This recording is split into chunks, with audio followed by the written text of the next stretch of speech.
Hello, bună ziua! Suntem la podcastul revistei Matca, numit Interval. Eu sunt Tiberiu Neacșu, sunt alături de Marko Pogačar și vom povesti un pic despre poezie și despre ce am mai făcut în ultimii 5 ani. Marko este un poet croat, foarte cunoscut la nivel european și deloc străin de România, având în vedere că 2 antologii deja traduse în românește, Ținutul Negru, a apărut la Dracu Sarte acum niște ani, vreo 5-6 ani dacă nu mă înșel, și Ucenicul Soarelui a apărut anul ăsta la casa de editură Max Bleher. Ambele cărți au fost traduse de Adriano Proiu și Ciola Cogici. Marko aici, pe mine poate mă cunoașteți, Tiberiu Neacșu, poet, traducător, autor a 3 volume de poeme și coordonator împreună cu Simona Petrișon al Cenatului lui Matca.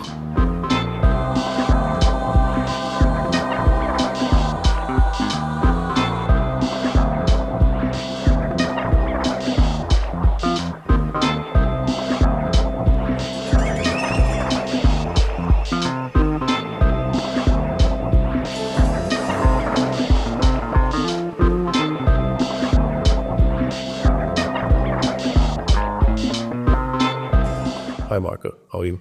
Hi, hello, it's nice to be here. Thank you for the invitation. It's our pleasure. So, we have a few questions that these guys created for us. Excepting the epic poem, which has by now gone extinct, lyrical poetry is the oldest literary form still practiced today. Even so, the height of its popularity, not in terms of the literate elite, but in terms of the absolute quantity of its readers, it's behind it, having taken place sometime in the middle of the 20th century. How does poetry's waning popularity affect the image you have of yourself as a poet? Do you see reasons for hoping that poetry might become popular once more, the way films and pop songs are today? Or is it the aspect of mass popularity ultimately irrelevant to your craft? Well, I would maybe start with trying to dispute it or argue it for just a bit, not in the full extent, of course. And I mean, it can hardly be precisely quantified. I don't really, maybe it can, but I really do not know the numbers. But yeah, in general, it's not hard to ally with this opinion. And when we compare it to the mid-20th century or even the period up to the 1990s in Eastern Europe or like Soviet Union or and so on. The number of copies printed and sold are going down and so on and so forth. We are also witnessing the complete change of paradigm to the culture of image and photo and the sound. So like basically the focus did shift from a text to the image, definitely, and this affects, as we know, all aspects of our life, as well as poetry, of course. But having said that, and having this in mind, it seems to me that this popularity, it always kind of going up and down. On the one hand, this culture of image and this absolute dominance of image in the digital world is, of course, going against the role of the text and the visibility of the text and the role of a text in the life of a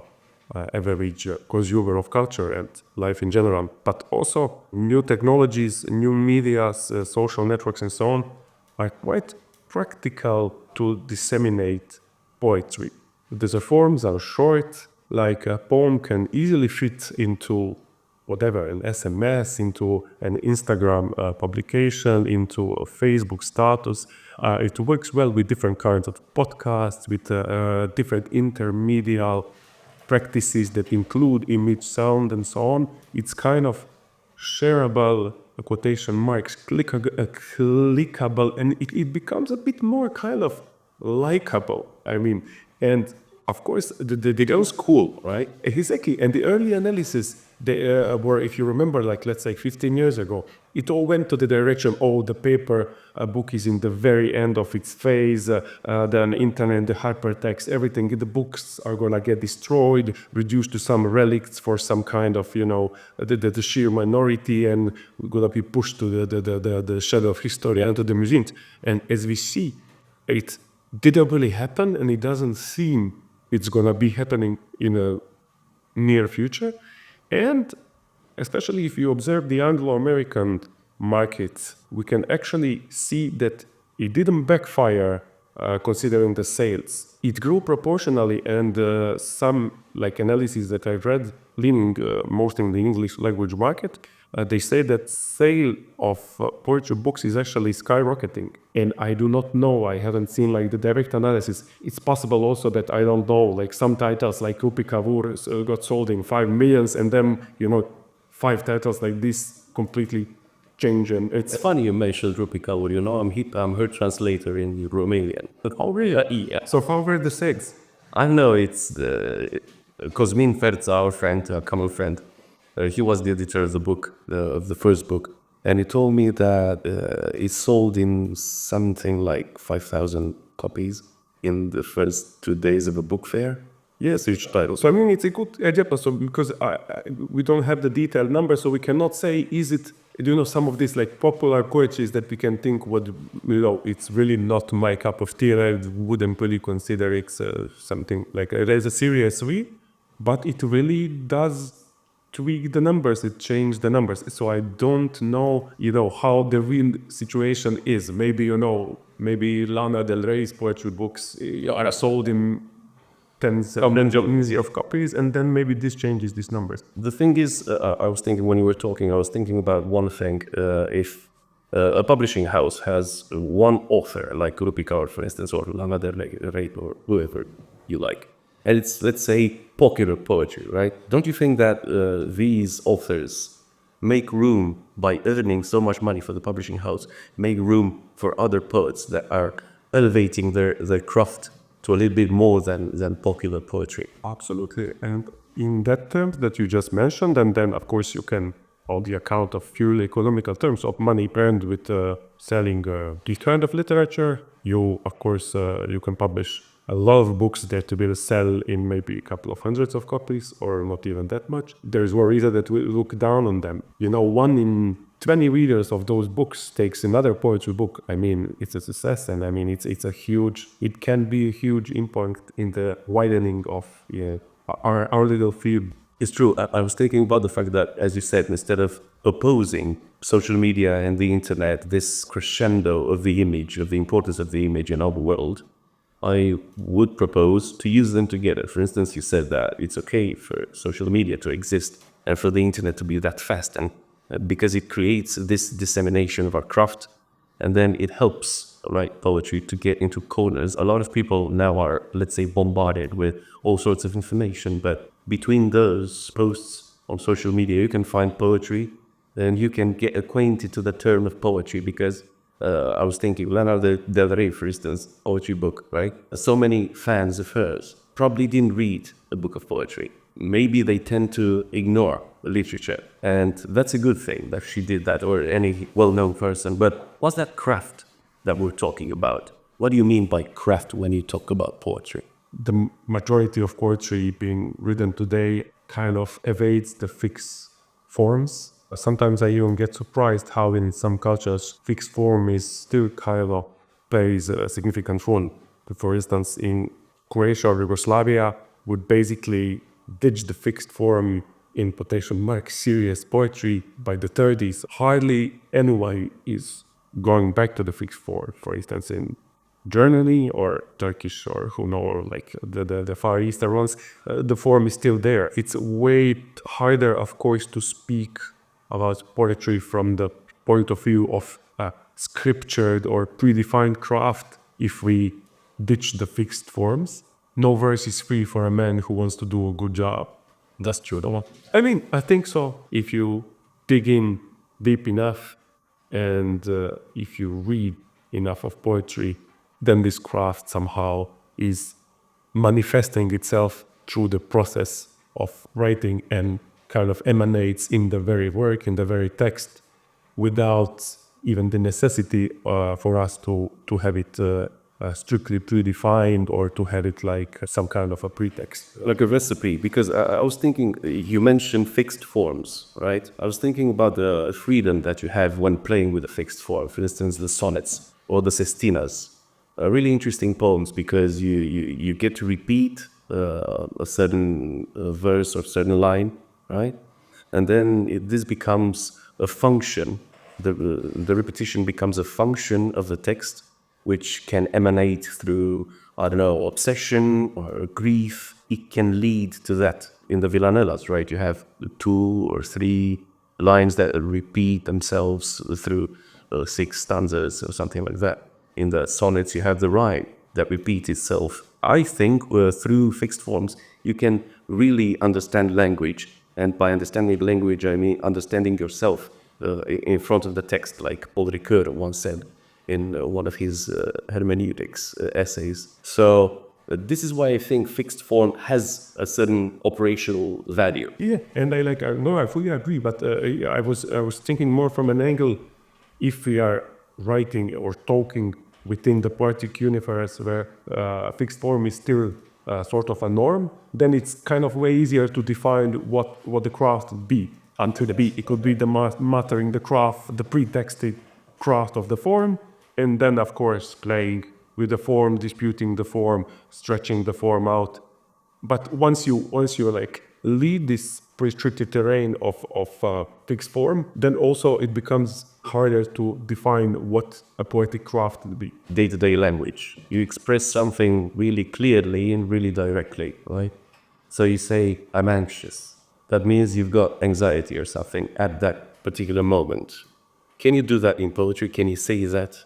Well, I think you can. The entire literature is full of sentences and chunks that would also work in normal life, that in everyday conversation. It's just about their place within the system of a poem or of a book. As we know, a lot of poets they insist on playing with chunks of daily speech, the professional argot, or this kind of stuff. So I think it can absolutely work, but it's the important thing is what's around it, what's framing it, and what's the role of this, let's say, everyday sentence, or are expressing our everyday feeling in an everyday way within this form. In the Western literature, right, Western Europe and the United States, literature has, mainly poetry, became a little bit more freer than the Eastern European countries. After the 1989 moment, a lot of European poetry just shook the chains of fixed forms and of the aesopic turns that they needed to use in order to get through the communist, the censorship and everything. But do you think that the life of poetry was influenced by the dictatorship that took place behind the Iron Curtain for us, for the Eastern Europeans? Yes, of course, in a certain way, up to a certain extent. But we also need to be quite sensitive about what does this Eastern Bloc means. Because if we compare the situations in different countries, I mean, sometimes then it tends to be dramatically different, of course. Because what we had, I mean, even to compare socialisms that we had in Yugoslavia and in Romania, it's quite hard to compare. And also, if you would compare the situation with poetry and its role within the general culture, and in the USSR and in Yugoslavia, for instance, it's also highly comparable. For instance, we never had this stadium poetry, the Yevtushenko or Ahmadulina could gather between 5,000 and 15,000 people for a poetry reading. In Yugoslavia, we had, it was culturally, especially after the 48, in the early 50s, it was culturally free, and kind of modernism was basically the dominant form of culture. And we ended up with these social realist things, in certain terms you did have some forms of censorship. You couldn't very directly dispute the partisan struggle, but basically there was a lot of openly critical literature and so on. Yeah, so it's not actually a bloc. There are several nations that had different historical backgrounds. Of course, but I was thinking, doesn't this, let's say, freedom that we got, is not the case in Yugoslavia, right? But the freedom you had by writing social and political poems didn't quench your thirst, not yours necessarily, the poet's thirst, for going further through language into poetry. It's a good question. One line of thought would maybe even say no, because while there was this framework of one or another kind of censorship or auto-censorship, I have a feeling that poetry and literature was way more political back then than it is today. I mean, the politics played a bigger role, I guess, in the life of a writer. And they were, as public intellectuals, they kind of were expected to have like a stand on public questions. Also, like they needed to get around the censorship. So I have a feeling that basically that gave them also some feel to play the form, to push some things further, to find a way around some things.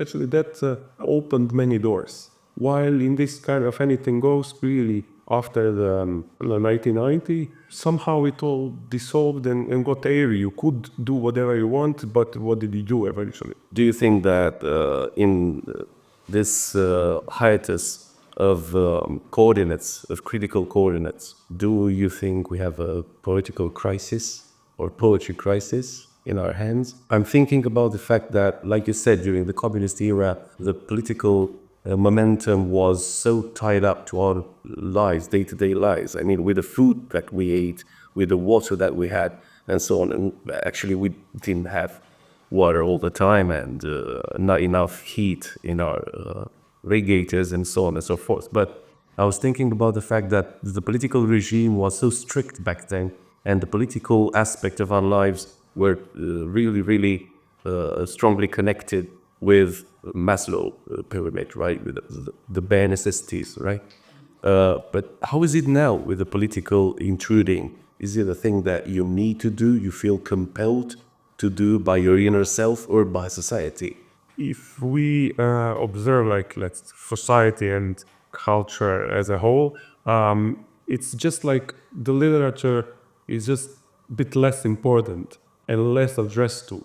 And that's why it's less important for the politicians, for the what are you actually writing and talking about. I guess just the weight of the word, of the literary word, had kind of reduced. You can write and talk about whatever you want because kind of nobody cares. Who cares? That means that some kind of whatever government regime or whatever you want to call it can just use you as a kind of a valve for like letting the pressure out to say, of course, it's a free society, it's a democratic society, it's a free country, there's freedom of speech, you can say whatever you want, but who cares? Your books are still being sold in up to 1,000 copies. At least for us in Yugoslavia, culture was perceived a bit different back then, and it's really the weight of the word was much larger. And I think that the culture was like the investments were large. If you just see how does this reflects on poetry scene, we had like really like throughout 60s, 70s, 80s, had really huge production, translations from basically virtually all the languages all around the world, like contemporary poetry, the old poetry classics. The literary life was extremely serious and extremely vivid. From my point of view, it seems that the things were way more serious, like in the 70s, like when this system was in its zenith, in its paramount, in its height.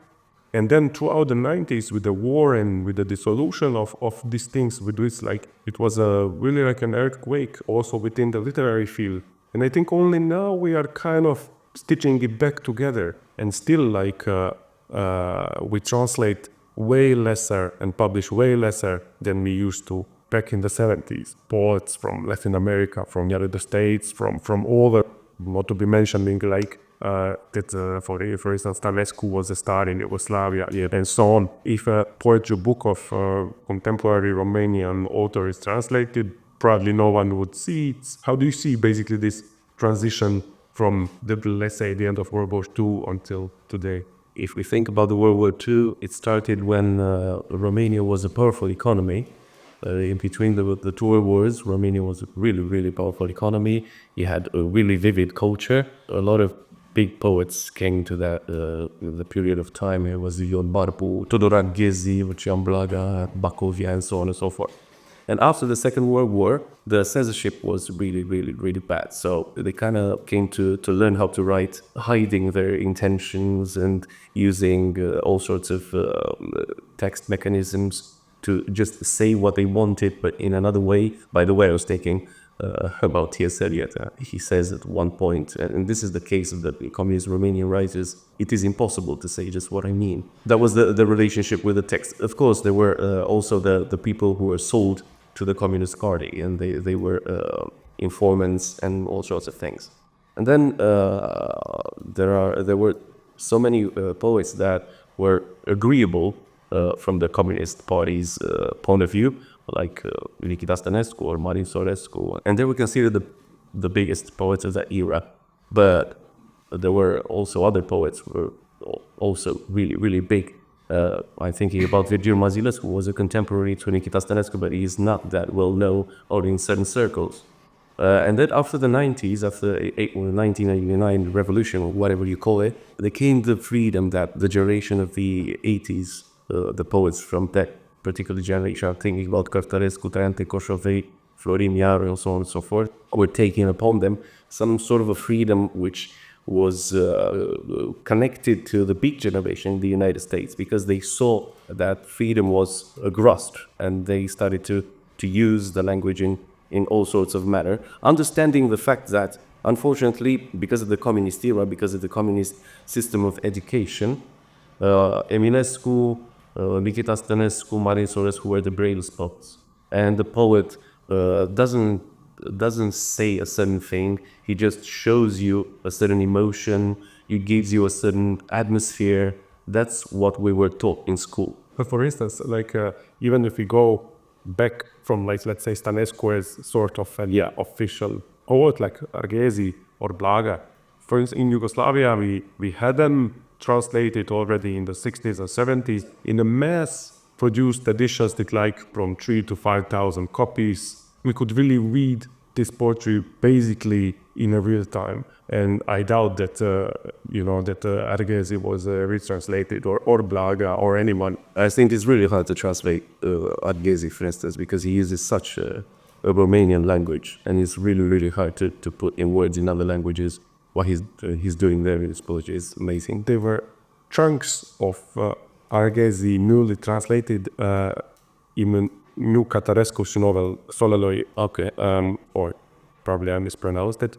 It was recently translated in Croatia also by this Goran Čolaković and awarded for the best translation of the year. And since Cărtărescu is using chunks of Arghezi's verses, it was newly translated for the novel in the fixed form, and I assume that was probably the hardest part of the language. So I think so. But anyway, Goran is a really great translator, and he speaks Romanian like a native. I was really surprised when we were in Zagreb, and he goes talking to me in Romanian. Romanian language, we are really lucky, because we had like 3-4 translators that are very active, and often they work in pairs, like Croatian and Romanian, speaking both languages, and all of them being poets and writers. So I think it's a super good, because basically from what we can publish, what our publishing scene can swallow, a regular influx of contemporary Romanian literature with some languages like we had relevant translators. In Romania, like somehow I have a feeling that we had this pulse, and the fictional prose is being translated. Yeah, you use the term poetic. It's become a synecdoche for everything that's not explainable. Or maybe it's a synecdoche of something that's experimental. How do you think poetry should be, and what do you think of the experimental part of the poem? I mean, the very essence of something being poetic, and whichever use of a language where the poetic function of language is the dominant one in this very moment of writing or reading, then I would kind of maybe even argue that every properly said poetic use of language is experimental in its essence, and it's that this experimentality is immanent. It can of course be more or less obvious, and what defines poetic is basically researching the language and the text, and basically it always comes to breaking the bones of the texts and the language, and kind of reconstituting it always and always again. poetry lives out of these little fractures and then growing back together of these metaphorical bones. So I think I would say that the experiment is immanent to the poetic. And I mean, we can call it experiment, we can call it research, we can call it wondering, we can call it exploration. And then, of course, we have these practices that are kind of manifestly experimental, who are making experiment the dominant of their main artistic procedure. It can also lead to just, existence of this imperative of something being new and undiscovered and experimental, which can also result in quite, cul-de-sac. If you think about the experiment like nuking reality, I think it's more like a computer, quantum computer that calculates every possible outcome. Experimenting wise, I think you're right about every poem is an experiment. But I think it relates directly to reality because, from Wittgenstein, now we know that our language is our reality actually, is how we see reality, is that Weltanschauung, right? The look of the world. And our language, when you experiment with language, you experiment, I think, directly with your reality, with your field of vision onto the reality that you live. Yeah, but this is this beauty of poetry, that it's somehow a neat combination and tension between game and play. And of course, for the big part of the time, the game is set. It has certain rules. Of course, you can always break the rules, go behind the rules. And, there's a historical background to the rules and to the entire context of the game. But then the game makes no sense if it's actually not a play. So poetry, for instance, supersedes chess.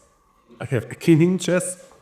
It's always, of course, you can be a virtuoso in chess. Isn't the poetry the same as combinatorics? I mean, if you think about the fact that we use the same 30,000, 40,000 words, all of us. It is combinatorics, but I think it supersedes the framework of a game. And it basically, I would say that what makes it poetic in its somehow its true sense, it's when this thin line between game and play is interchangeably crossed and entwined. We are using the setup of a game for play. Yeah, and out of this play, this extra, this was the world of the play. We can talk about it like in behavioristical terms and say, of course, the play is process of learning, of exploring, of getting new experiences through attempt and mistake and who knows what. Yeah. But also there is and we cannot dispute it, I think we all felt it and we still feel it. There is this sheer joy of play. And out of this sheer joy of play, something undescribable and unpalpable comes up. So I think especially in literature in general, but especially in poetry, there is always this kind of dimension of play when you're just getting something out of this process, which is technically speaking pointless, but we are gaining something from it, but maybe it would did the best in this good old term of jouissance. Yeah. It's this pure joy of literature in essence has this play. It's basically creating your own maze to get lost in it, right? To create some kind of doors that will basically take you to some other worlds. Do you think poetry is necessary? Well, this depends how do we define necessary. I mean, if we define it in a sheerly existential terms, I mean, it's not necessary. Of course, we could survive without poetry. But like if we go somewhere beyond that, or like if we try to diversify between the base and the superstructure, and to put it even more simple, if I just speak from my own point of view, for me it's kind of necessary, especially in this point in life where I'm so used to be daily using these portals, these doors of literature. And I mean, I really do think, like, of course it's a metaphor, but it's a very functional metaphor. And it also supersedes a metaphor a bit because, books are sort of partitures, sort of musical scores that only realize themselves in the process of reading.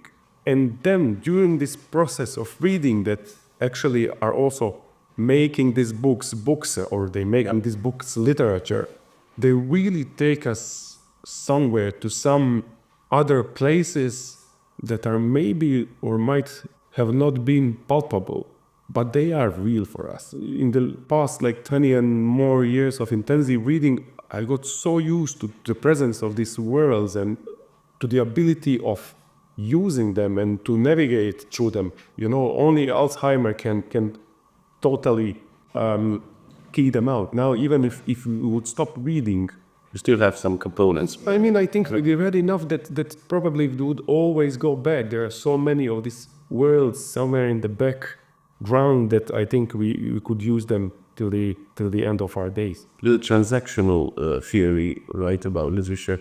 Marie Rosenblatt, I think, she wrote a book of that, transactional theory, and he says just that the poem, and she uses poem as a selector key of any literature. The poem appears only when it's read, when it's given that value of a poem, of a play, of a game, as you said before, by the reader, not by the author. Now, you're a reader, also an author. Which one of those do you like the most? Well, I don't think I could have been an author, or I don't think that anyone maybe could be an author in a practical sense without being a reader. It's like in the philosophy of existency, that existency always precedes the essence. So I think in writing, the life in reading precedes the life in the writing. So I would say that I'm primarily a reader. If I would need to choose between reading till the end of my days or writing till the end of my days, I would of course choose reading. But I cannot say that this option would not hurt me. Of course, I really enjoy producing literary text. I was asking you that because a lot of young people tend to tell me that they don't really read because they don't want to get influenced by what they read. There's not a need to lose time on this. I think this is sheer idiotism. We also got this question jotted down here about translatability of poetry. Okay, but if poetry sits at the edge of the untranslatable, does this mean that its audience is ultimately limited to the nation? But let's go back to the first chunk of the question. What do you think about this very untranslatability of poetry? Do you really find it untranslatable? I don't find it untranslatable. I actually find it really translatable as long as you translate contexts and not words. I've been a translator for several years now, and I translated proudly. I'm the translator of Frank Bidart in Romanian. And that book offered me another point of view for translations in general, because when you get to a translation, you are so keen on being really precise, on really getting the atmosphere and the feeling out there, but also the meaning of the story that's being told through poetry, right? And then you realize that you don't translate words, as I said. You need to change the word's meaning as to get to the target language to make sense. For instance, when you say in English, once in a blue moon, right? You cannot say in Romanian, când o fi luna albastră. It's the literal translation. But you can say, la Paștele cailor, at the horse's Easter. It's a saying in Romania, once in the blue moon, at the horse's Easter, right? So if I don't need the word moon in the poem, and if it doesn't make sense in the logic of the poem, I can use the horse instead of the moon. Sure, right? But if the moon has a certain aspect of importance in the logic of the poem, I need to keep the moon there and probably rephrase and recontextualize. There are things that are untranslatable in other languages because the word is not quite the same. For instance, we have in Romanian the word dor, which can be translated into German by Sehnsucht, roughly, okay? But it's also dolores in Spanish, and all sorts of stuff like that. But dor means like you're longing, yearning, and also some sort of an aspect of pain. So it has all these two components that you need to choose a point to make a clear line through the poem that you're translating, I think. I mean, of course. And I mean, of course, I will also argue that some things, especially when it comes to some certain sound effects or rhythmical patterns or so, of course, they cannot be literary, sometimes transformed in another language, especially when it comes to very different language systems like, like the Chinese and Slavic languages, or I don't know. I was always also puzzled by this insisting on this verge of untranslatability and so on. I think that when we think about it in a bit wider context, we are so much dived into translations. We are a culture of translations. Take anything that kind of consists or makes this kind of classical pillars of, let's say, Western societies. The sacred texts, books, all of them, philosophical texts, basically all of that came to us through translation. The very Bible, said it's still disputed in which language it was originally written. And then it was what we are having now as Vulgata is a translation of a translation of a translation. Some of the Aristotle's scripts that came to us through Arab scholars, to, I would say, Rudun Sina, Ibn Khaldun, our fundaments are based on translation. All of us have this experience that we grew up also reading poetry in translation, and maybe some of the most important texts that hit us, we read them in translation. So I think the work you and so many other people are being devoutly practicing, it's extremely important. We all live in translation, we read each other in translation. Without translations, we wouldn't even know each other. I know you've been working with a translator of your poetry. How do you work with her? Do you come together and talk about one word or one line or one poem? What do you want to say here? What do you need to say here? And so on and so forth. My English translator, Andrea Jurevic, based in Atlanta, Georgia, in the States. So we basically, extremely seldom meet in person, but she's a poet herself. We came to a kind of good understanding, I think. The more we work together, less I try to intervene in her solutions. That's the problem with English, with languages that we kind of think that we speak them quite well, or especially we read them fluently. And then we are so obsessed by, okay, this is maybe too far from the original. This is not, the sound is completely lost here. I totally missed the second meaning here. Yeah. But then, I think it's just the matter of experience and of trust that you basically stop thinking about yourself as someone who knows, who speaks this language well, because there are endless nuances that I'm not aware of, and the endless, only if you live in that culture, you can pick something up in the right way. And I think there's enormous quantity of trust needs to be involved and put into the translators. And I think now I started to gain it. And now after how many years? With this translator, it really developed pretty quick. And because I've just seen that it works, but it's also an accumulated experience. I was working with, I would say, more than 20 translators to English. Somehow never happy. I was never happy.